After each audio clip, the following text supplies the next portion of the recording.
Welcome back, Sebastian here. So time for my preview for the inaugural Las Vegas Grand Prix. So obviously since this is the first race, there hasn't been any other races before this. But back in 1982, we did have a Formula One race in Las Vegas, the Caesars Palace Grand Prix, won by Alboreto with John Watson second and Eddie Cheever in third. This was the first 2-0 win since 1978. Keke Rosberg won the World Drivers' Championship at this race for the constructors, and this was world champion Mario Andretti's final Formula One race. So now back to the present, talking about the Grand Prix this year.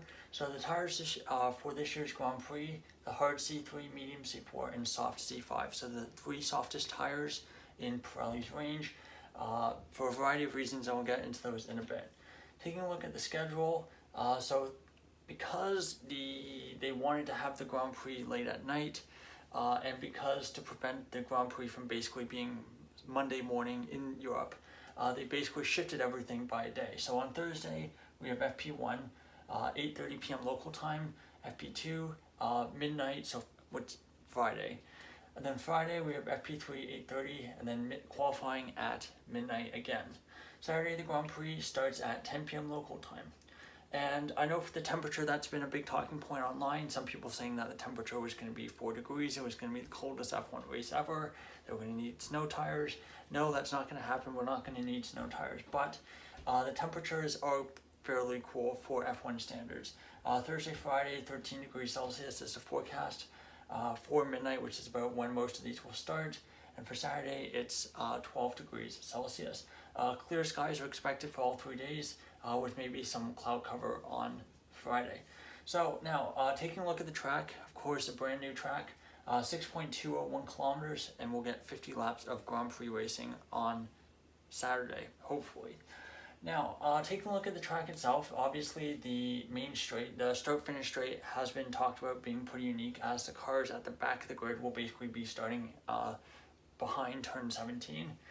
Of course, there's also been complaints about the shape of the pit exit as well.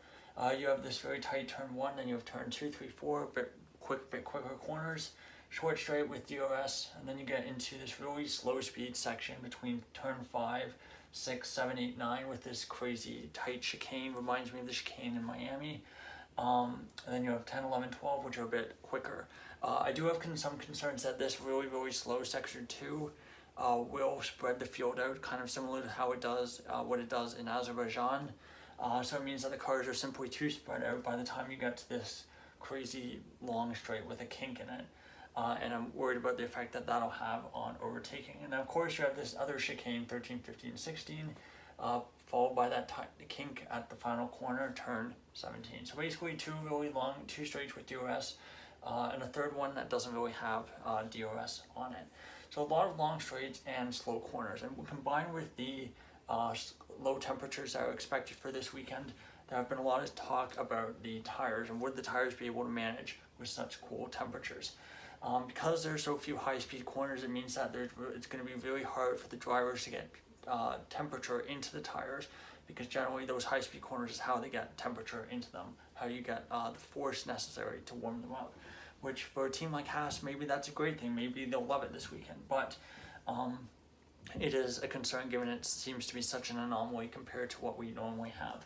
And there's concern about things like standing waves as well, which is basically it's what happens to the tires on the straight when they basically go through these, the lateral force on the tires on these long straights basically cause a wave, like a cyclical wave to occur to form in the tire, which puts a lot of lateral stress on them, and it caused the tire blowouts for both Stroll and Verstappen in the 2021 Azerbaijan Grand Prix.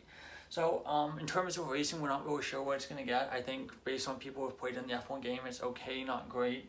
We might have lots of DRS trains, but we also might have lots of really large gaps because of that sector 2. I don't think we really know what to expect. Cool temperatures we know we'll get, and also the expectation is low grip. It's a newly resurfaced track. If you've been reading any of the news about Vegas, you'll know that the weather, that locals have been complaining quite a bit about all the construction and the work done to basically make this track F1 ready. So I think it shouldn't be too bumpy, it shouldn't be Coda bumpy, and it should be smoother than Singapore as well, assuming they've done the surfacing correctly. Now, final part of the preview, looking at predictions. So I think, you know, there are some similarities between here and Singapore. Both are street circuits. Both have lots of slow speed corners, but the long straights here are definitely something that Singapore doesn't have. And assuming that Red Bull get their setup right, they don't have another meltdown like they did at Singapore, I do think that predicting a Verstappen win is a safe way to go. In terms of the rest of the final two spots on the podium, I don't think the Mercedes are going to have the straight line speed. Aston Martin have been all over the place recently. I don't really think that they have the slow cornering speed, plus they're quite draggy to do particularly well at the track. One team that I do have an eye on is Ferrari. I do think Ferrari will do quite well here. They've generally been pretty good on the straights, and they've been decent at the slow speed corners. They're quite good at Baku, quite good at Monza as well. So I'm actually going to predict Leclerc and Sainz to round out the podium. So Ferrari 2-3 would be a pretty good result for them, and it would move them closer to Mercedes in that constructors battle. So that's all for my preview for the Las Vegas Grand Prix.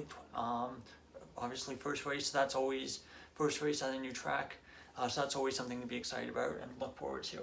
Not sure how it's going to go, but I guess we're just going to enjoy it, and we'll see how it goes. So thank you so much for watching, and goodbye.